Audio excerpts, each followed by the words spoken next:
Artémis et le cochon de la mort qui tue. Artémis ne détestait pas tous les hommes, seulement la plupart. À sa naissance, elle avait une révélation qui tenait en quelques mots. Les garçons sont des bouffons. Il faut dire qu'elle venait de passer 7 mois auprès de son jumeau Apollon, de quoi vous dégoûter du genre masculin. Artémis fut la première à naître. Forcément, elle était pressée de sortir. En quelques secondes, elle atteignit la taille d'une enfant de 6 ans. « Bien !» dit-elle aux déesses rassemblées autour de sa mère Leto. « Je vais vous aider à mettre mon frère au monde. Le connaissant, ça ne va pas être une partie de plaisir. Faites bouillir de l'eau, apportez des draps propres, le temps de me laver les mains et j'arrive. » C'est ainsi qu'Artémis devint la protectrice des femmes en couche et des nouveau-nés, une tâche qu'elle partageait avec Ilithyie, la déesse des accouchements. Quand Apollon, à peine sorti du ventre maternel, se mit à chanter et danser, Artémis leva les yeux au ciel.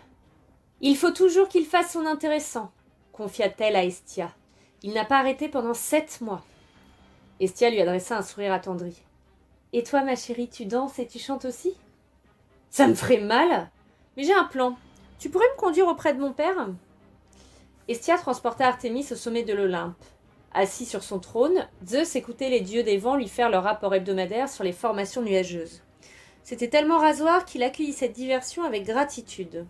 « Regardez !» s'exclama-t-il, interrompant une présentation PowerPoint du vent du sud sur les zones dépressionnaires. « Voici Hestia avec une gamine.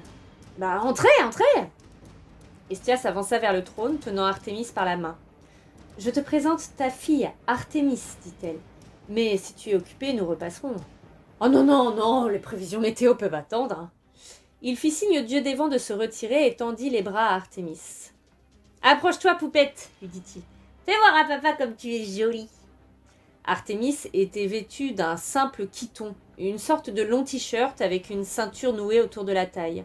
Ses cheveux noirs corbeaux lui tombaient sur les épaules et elle avait des yeux gris qui vous transperçaient. Je n'exagère pas. Quand Artémis se mettait en colère, elle pouvait vraiment vous transpercer du regard.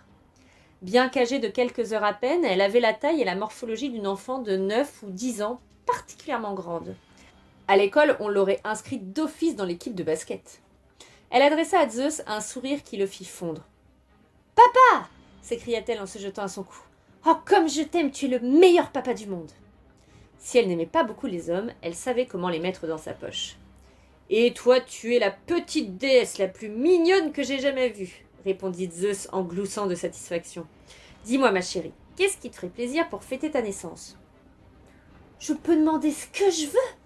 s'enquit Artémis en battant des cils. « Mais tout ce que tu voudras, je le jure sur le Styx !» Les mots magiques. Avec l'expérience, Zeus aurait dû se méfier des promesses en l'air, mais non, il ne pouvait plus reculer.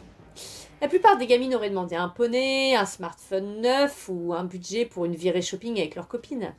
D'autres auraient réclamé un billet au premier rang pour un concert de leur boys band préféré ou un rencard avec un type vraiment exceptionnel. Mais Artémis avait tout autre chose en tête. Était-ce d'avoir été ballottée dans le ventre de sa mère quand celle-ci cherchait un endroit où accoucher, ou d'avoir échappé de justesse au serpent Python ? Toujours est-il qu'elle n'aspirait qu'à parcourir le monde et à chasser des créatures sauvages. Et surtout, elle n'avait aucune intention de tomber enceinte. Ça avait attiré trop d'ennuis à sa mère. Elle voulait bien assister les femmes en couche, mais subir elle-même cette épreuve, non merci.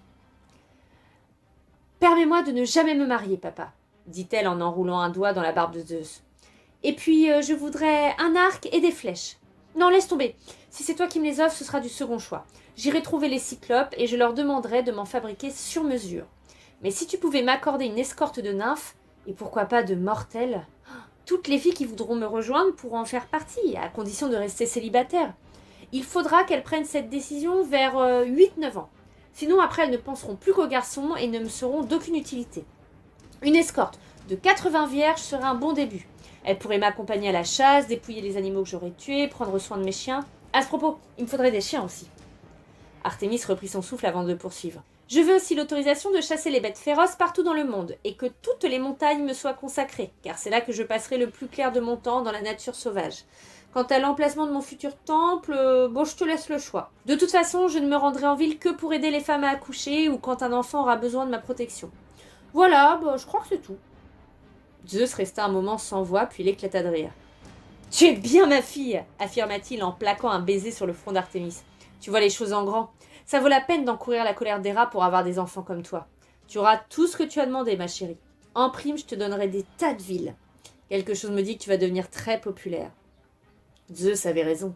Artémis fut bientôt adorée par toutes sortes de gens.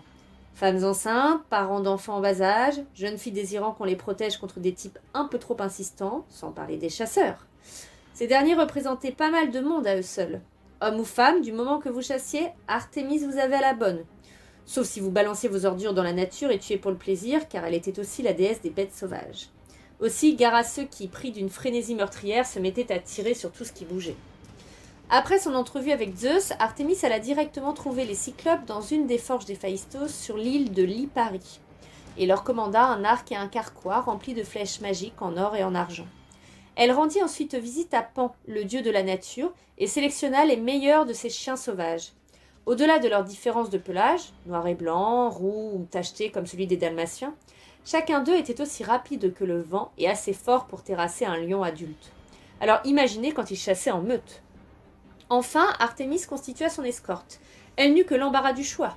Nombreuses étaient les nymphes et les mortels qui aspiraient à vivre en liberté dans la nature, en dehors des chaînes du mariage.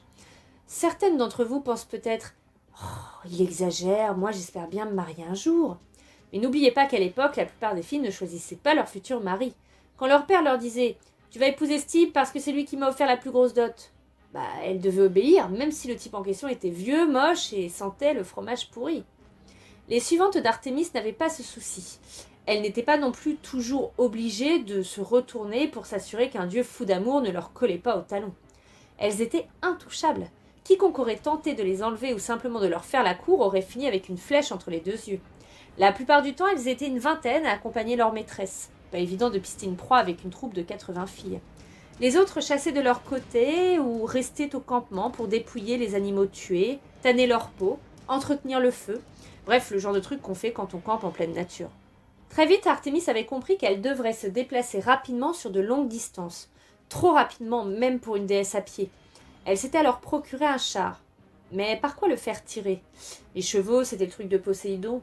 En plus, ils étaient domestiqués. Il lui fallait un animal à la fois véloce et sauvage. Puis un jour, elle repéra une harde de biches et de cerfs. Jusque-là, rien de bien original, je vous l'accorde. Sauf que cette harde comportait 5 biches aussi puissantes que des taureaux, avec des sabots et des cornes en or massif. Comment Artémis sut-elle que c'était de l'or et non du plaqué? L'instinct. N'oubliez pas qu'elle était une déesse. Elle se tourna vers ses suivantes et leur murmura « Ces nobles biches feraient un attelage du tonnerre pour mon char. Capturons-les !» Si Artémis répugnait à faire du mal aux animaux inoffensifs comme les cerfs et les biches, elle se bornait à tuer ceux qui représentaient un danger pour l'homme. Ours, lions ou blaireaux enragés.